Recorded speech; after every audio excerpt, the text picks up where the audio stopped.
You suck with the Huntsmarshal. Admit it. Go on, we all do. You can freely admit this one. And today I'm going to tell you why. Are you having trouble getting your Imperial supplies? Are your huntsmen more like bluntsmen? Well, don't worry. Your pal from across the seas, Markus Takebringer, is here to look after you. And today we'll be diving deep into why you suck with the Empire, Markus Wulfhart, and the Huntsmarshal's expedition as a faction. My name is Blake and I bid you my fondest welcome to Blake's Takes, where today I'll be giving you my take on why you're just awful with the Huntsmarshal. Is my take hot or not? Let me know in the comments below, and if you enjoyed today's video, please consider liking and subscribing.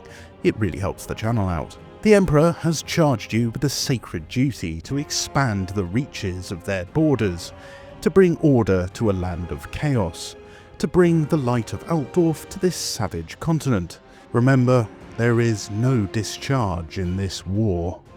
7, 6, 11, 5, 9 and 20 miles today, 4, 11, 17, 32 the day before. Boot, boot, boot, boot, moving up and down again. There's no discharge in the war. Don't look at what's in front of you. Boot, boot, boot, boot, moving up and down again. Men go mad with watching them. There's no discharge in the war. If your eyes drop, they will get the top of you. Boot, boot, boot, boot, moving up and down again. There's no discharge in the war.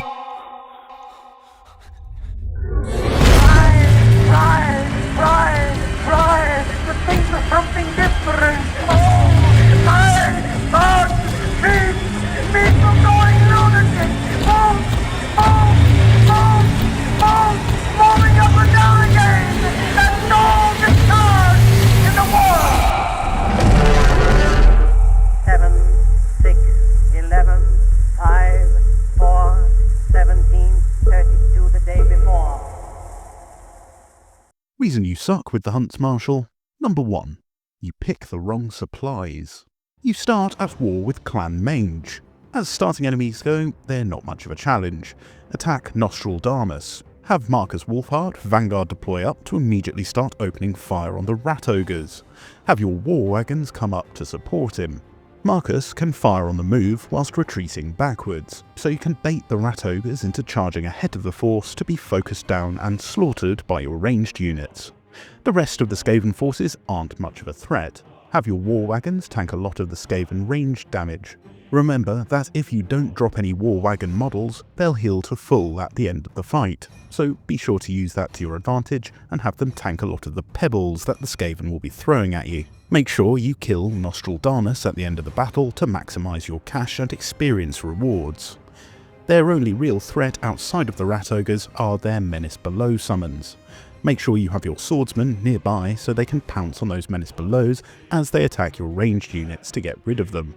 Remember that Skaven use their Menace Below at 45 seconds into the fight and every 45 seconds thereafter. Now onto the second fight, where you take the Monument of Immortal. You have a few more rats to deal with here. My top tip to minimise casualties is to hide all of your forces in the woods. Use your war wagons to whittle down the enemy forces, but most importantly, to waste their Menace Below summons whilst your army is tucked away in their hidden corner.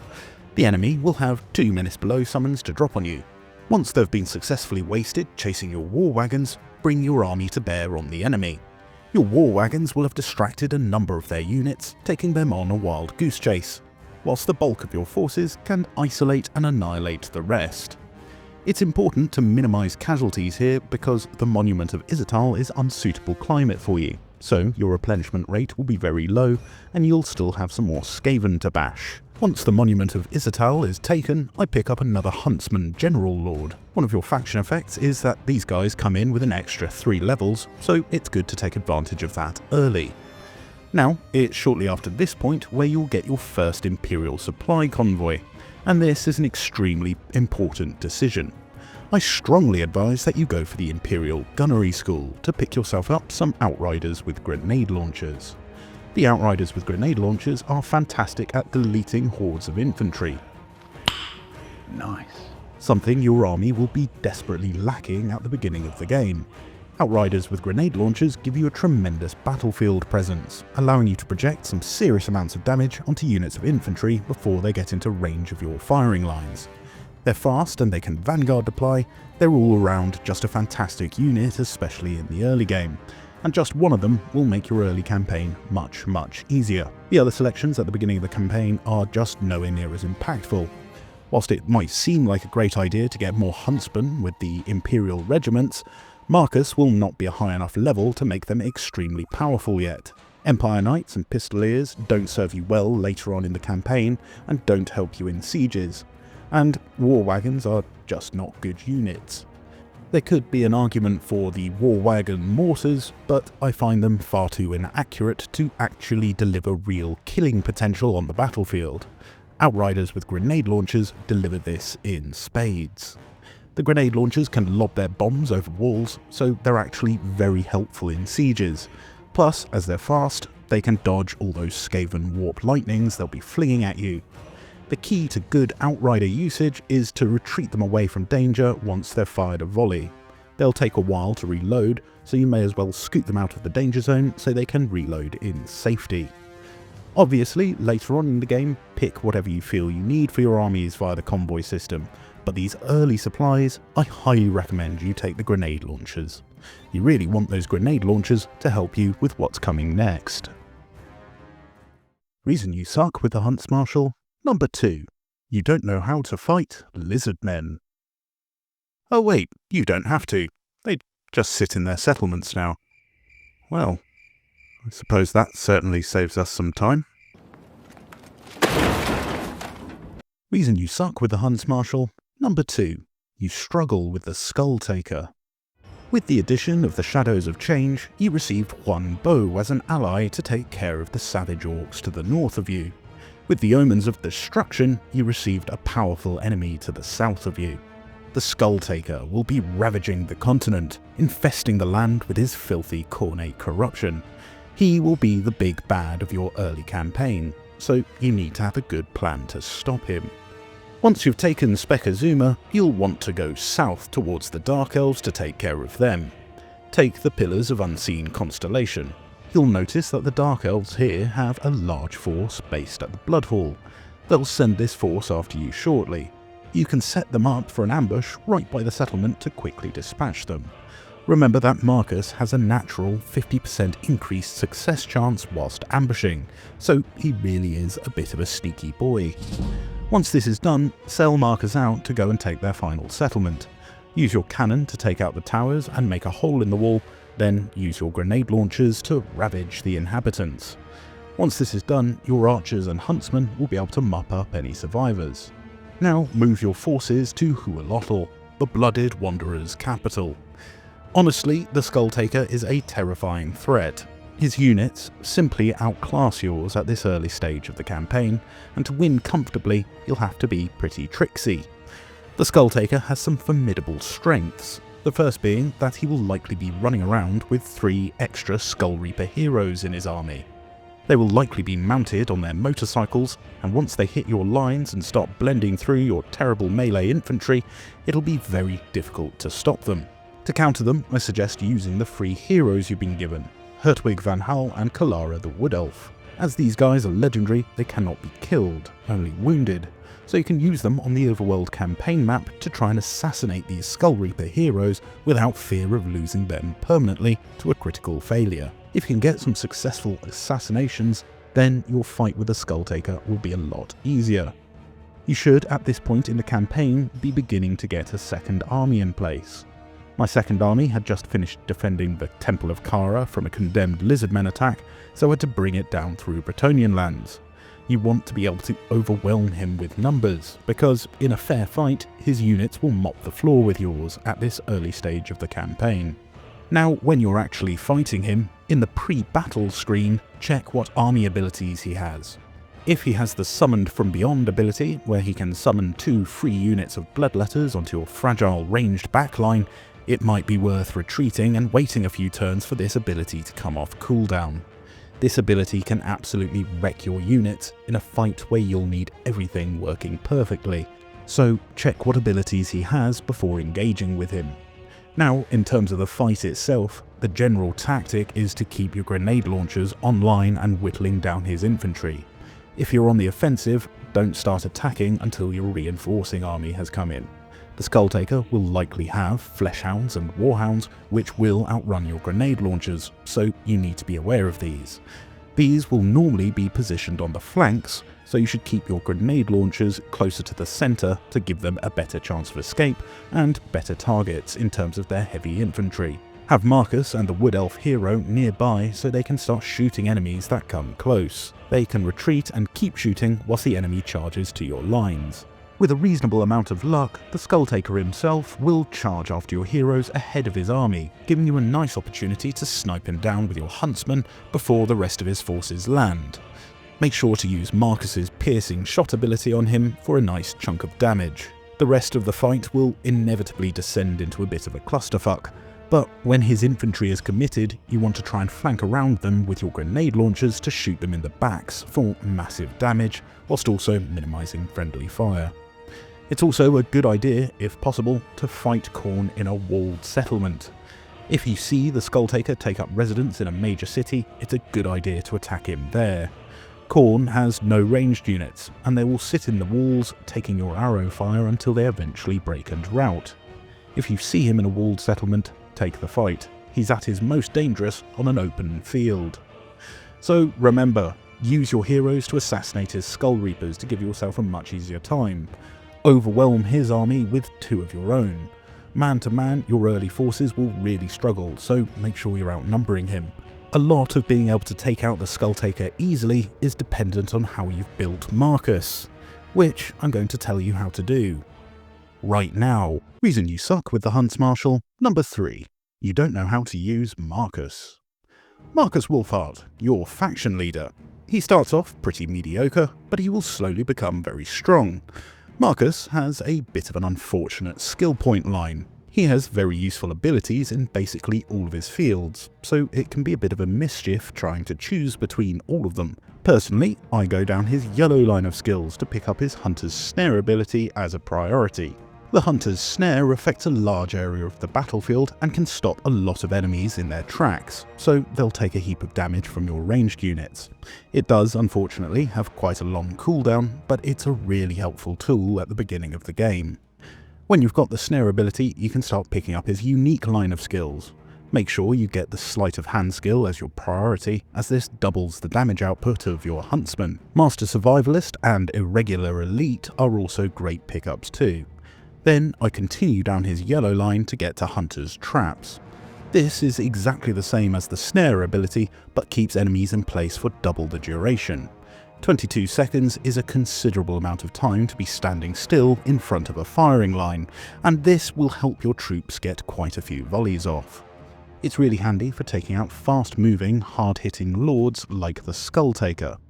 It's unfortunate that the other skill points are basically being dumped into his health and armour, but the snares and traps are just too useful of an ability to pass up, and he'll be up at the front skirmishing, so the extra survivability isn't totally wasted on him. His focused shot and later on executioner ability is pretty bad, unfortunately. It's very finicky, it's got a very straight trajectory, so it's a bit more like a rifle shot. You need a very clear line of sight to hit a target. If an enemy soldier or one of your own units gets in the way of the shot, it will be wasted. I find it often hits the ground a lot too. It's just a very unreliable skill in the current state of the game, so the skill itself isn't really a priority, but the extra damage and reload time reduction skills along that skill line are very useful. For this reason, after I have his fully upgraded traps and his unique line of skills, I go along the red line of skills to start further buffing up his huntsman with the pistol corps skill. Markus's strengths lie in his ability to vanguard deploy. He can harass the enemy with his powerful ranged attack, which will cause the enemy to chase him. Use this to bring enemies back to your firing lines for fantastic results.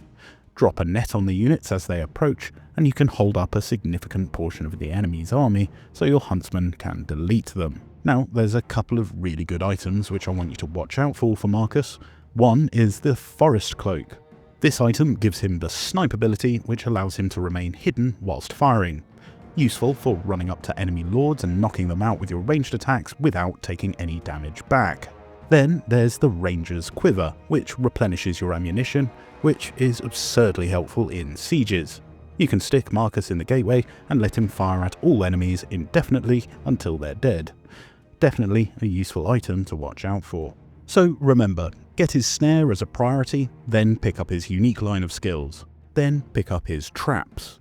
Then you want to start focusing on his red line skills. The snares are excellent and will make your early game much easier. You don't start with a wizard, and it'll take a while before you can get one online, so these snares are extremely valuable for crowd control. Reason you suck with the Huntsmarshal. Number 4. You don't wrangle Rakarth. Now, before you fight the Skulltaker, there is a pretty good chance Rakarth will declare war on you after killing his northern Dark Elf neighbours. If this happens, don't panic. Shelve your plans for attacking Skulltaker and get stuck into this chap instead. He's a much easier foe to face than Skulltaker, so mercifully you have that going for you. But he will have a heap of fast-moving beasties like wolves, bears and spiders to throw at you, who will be very irksome for your backline. All of these fast movers happen to be large units, apart from the not-so-aptly named giant wolves and their harpies. So positioning your ranged units in wooded terrain will reduce the melee attack of most of these units. Rakarth will likely be riding his dragon, so you can vanguard deploy Markus and Kalara to put the hurt on him before he gets to battle. He's a big target, so he'll be a bit of an arrow magnet. He is much easier than the Skulltaker, but he's still no pushover. Make sure your flanks are guarded against his fast movers, and Rakarth gets taken out for a quick result. If he declares war on me, I will take his lands and then try to get a peace agreement by the time I've taken the Sentinels of Zeti. I don't like pushing him further than that because the territories south are deserts and they're not habitable climate for the Huntsmarshal's expedition. Leave those territories for some other race to build and take them later. Peace out with Rakarth and then focus back onto the Skulltaker. Remember, he's the big threat. Rakarth, he's small fry in comparison. Once you've wrangled him, get back onto the Skulltaker. He's your priority. Reason you suck with the Huntsmarshal. Number 5. You have no friends. You have another couple of expeditions in the jungle of Lustria to look out for. Juanbo of the Jade Court and the Crusading Knights of Alberic de Bordelot. Building alliances with these guys is highly recommended, as they can keep the north and east of Lustria secure whilst you focus on the lizards, dark elves and cornate forces in the area. In your technology tree, you'll find the section titled the Diplomatic Corps. For 7,000 gold, you can permanently alter the relationships between these factions, which isn't really that much as you progress in the game. I mean, it's one banana, Michael. What could it cost? $10? The earlier you build up the relationships, the better. You don't want them declaring war on you and ruining a potential friendship. So get those diplomatic envoys going and bask in the warmth of friendship. Oh, friend! Now remember what your objectives are. You need to wipe out these factions here, whilst basically owning or being in a military alliance with the owner of these regions from Hexwattle down to the southern tip of Lustria. So, in this particular campaign, I made an unholy alliance with Morathi by giving her territory which I took from the Dreadfleet in Lothern whilst I was exterminating them. Morathi isn't on our kill list, but the Dreadfleet unfortunately is. And for some reason, every campaign I play, Morathi becomes disgustingly strong, so I didn't fancy tangling with her. Instead, I turned her attentions on wiping out the last vestiges of Hexwattle, who are also on your kill list. In this other campaign I played, I was dragged into a war with Morathi, and surprise surprise, she was obscenely strong. And you can see, I actually complete the short victory objectives at the same time as the long victory objectives, by finally wiping out the Dreadfleet. Anyway, long story short, use your allies to help you get rid of your enemies and control the land you need to control to get the win. There are quite a lot of legendary lord factions that you need to fully wipe out to win the campaign, so anyone outside of these should be considered for diplomacy. Unless, of course, you're role-playing a genocidal conquistador, then don't let me stop you from having a good time, baby. Reason you suck with the Huntsmarshal. Number 6. You don't understand hostility and acclaim.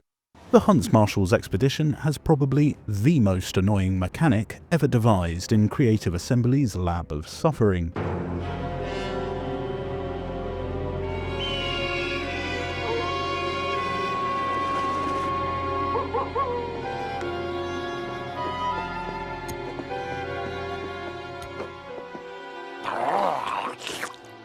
Hail, brothers! Coronan Sileria Ozumahok. Now then, gentlemen.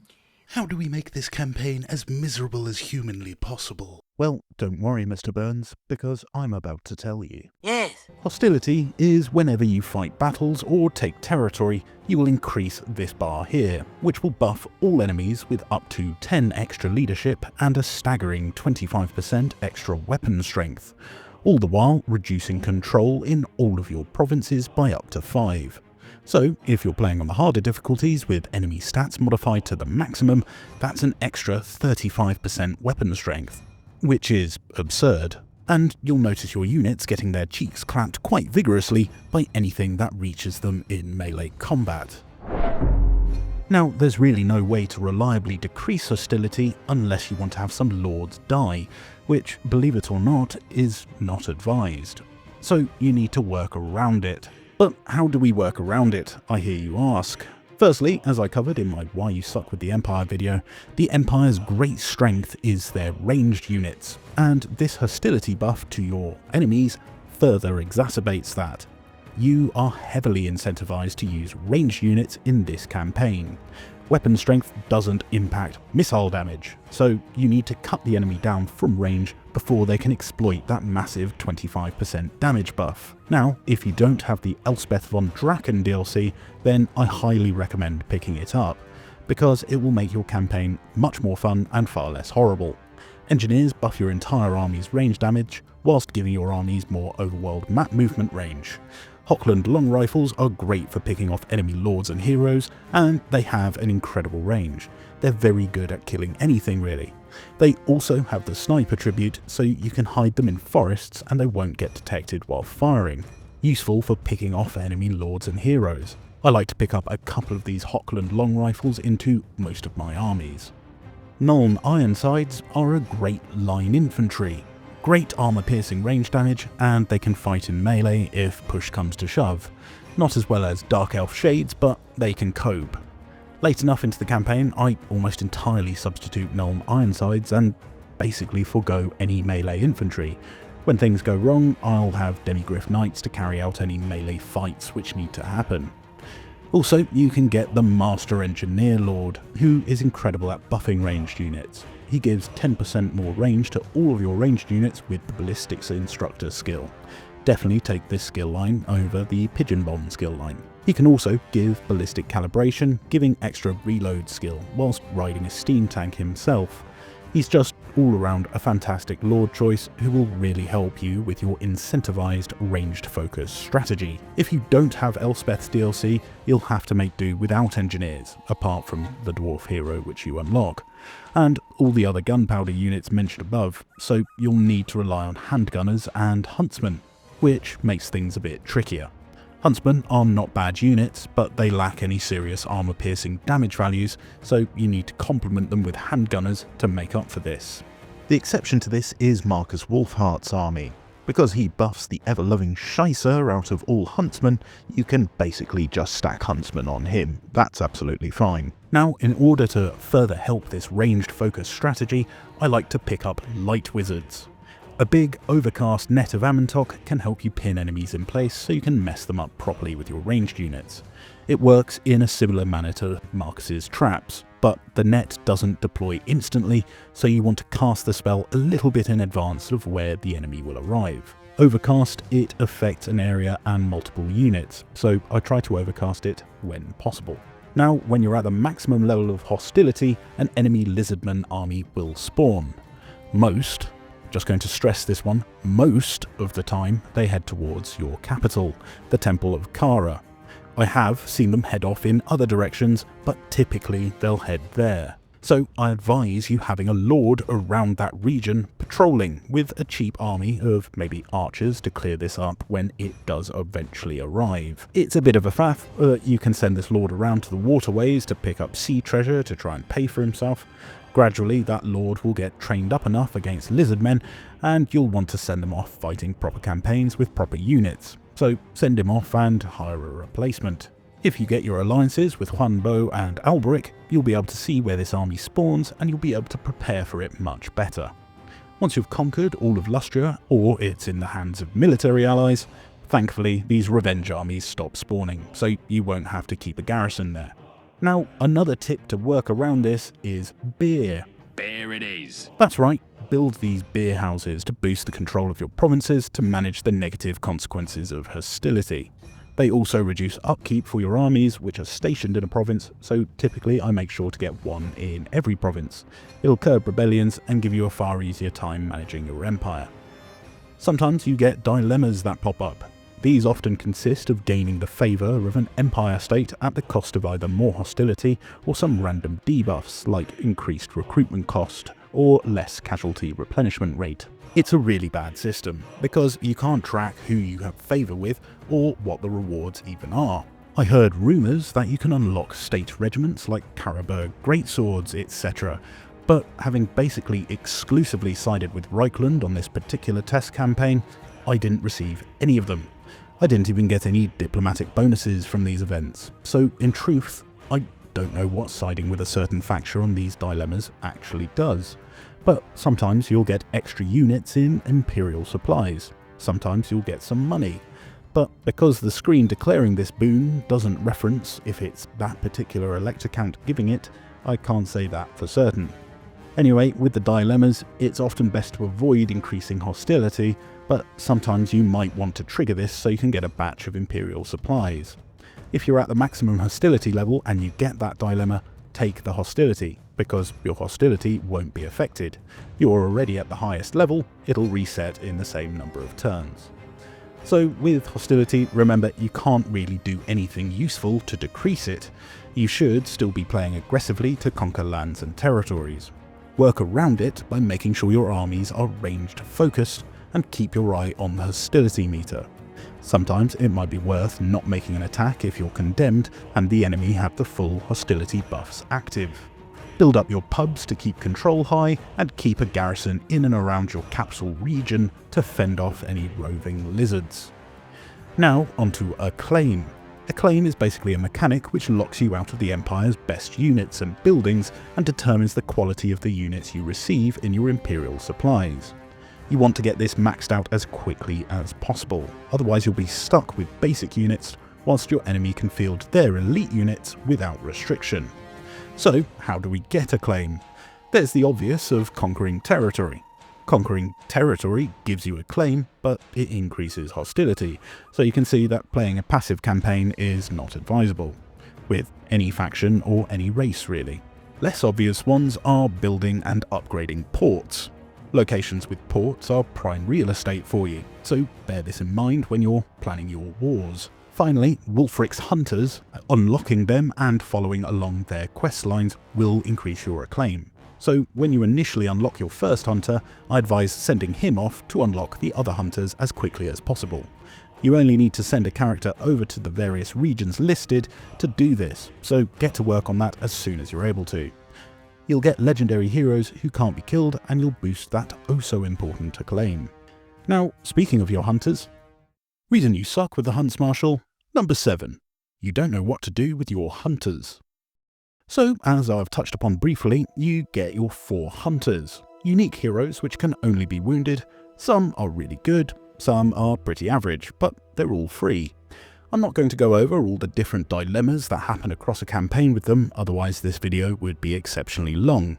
Most of those dilemmas aren't massively impactful anyway, and I think the choice is pretty obvious in most of them.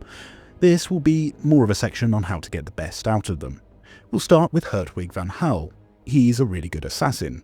As discussed in Reason 2, start getting points into Specialist and Assassinate abilities, and send him off to deal with the Skulltaker's Blood Reaper hero stack. I keep him in the overworld campaign map taking out characters. Make sure to pick up his Imperial Celebrant ability, which gives an extra 35% on his chance to assassinate. Kalara, the Wood Elf, is great stuck into Markus Wulfhart's army. She boosts the base damage of ranged attacks by up to 15% with her Sight Beyond Sight ability. She can nuke units with her Arrows of Kurnos and Isha's Rain ability, which she unlocks as you further her questline. I also make sure to rush the Prey of Anathema, another netting ability, which also reduces missile resistance of whomever it is cast upon. She'll also reduce attrition from all sources. Overall, a great hero. Keep her in your armies. Jorik the Grim, the Dwarf Engineer, another solid choice to have in your army. He'll buff the damage of all your ranged units in a similar way to regular engineers, whilst also giving great buffs to artillery as he progresses through his questline. Now, he doesn't necessarily have to be in Markus's army, he's best in artillery-heavy armies because he buffs them heavily. The Magnificent Engineer trait he gets as you progress through his quests gives an extra 15% range to artillery as well as a heap of other benefits. Roderick Langille, the Bretonnian Paladin, yeah, he's probably the worst of the bunch. I personally keep him out of my armies and use him as an assassin or to assault other armies. On the battlefield, he's quite slow and doesn't offer much in the way of utility, apart from doubling your experience gain for fighting lizards. Again, he's not bad, he just doesn't bring as much to the table as the other three do. Personally, I just have him as an overworld map agent. He can reduce enemies' leadership in a province, and he can give a modest boost to faction-wide sacking and post-battle loot. But the Empire really isn't a sacking faction. You're often better served either occupying or looting and occupying, and your post-battle loot is often pretty meagre as well. But he's free, so you can't complain too much. He's a pretty unremarkable foot hero. If he had a mount, then maybe he'd be a bit more useful in battle, but as it happens he doesn't, which is odd for a Bretonnian. Reason you suck with the Huntsmarshal. Number 8. You don't know what technologies to go for. You have a lot of selection for the Huntsmarshal when it comes to technology, so I'm just going to go through the way I typically go through their technology tree. I take the grain silos as my first pickup. Extra replenishment rate is great, but it's mainly for the growth. Then I pick up state troop standards for the extra recruit rank, speed and leadership. This applies to all infantry, including your missile infantry. It's very handy, and it's also very cheap to research. Then I basically complete the missile tech line and take all 4 of these, mainly for the capstone technology rifled barrels, which increases the range and reduces the reload time for all of your missile troops. Extremely useful in this campaign as you should, as discussed in Reason 6, be focusing on your ranged damage.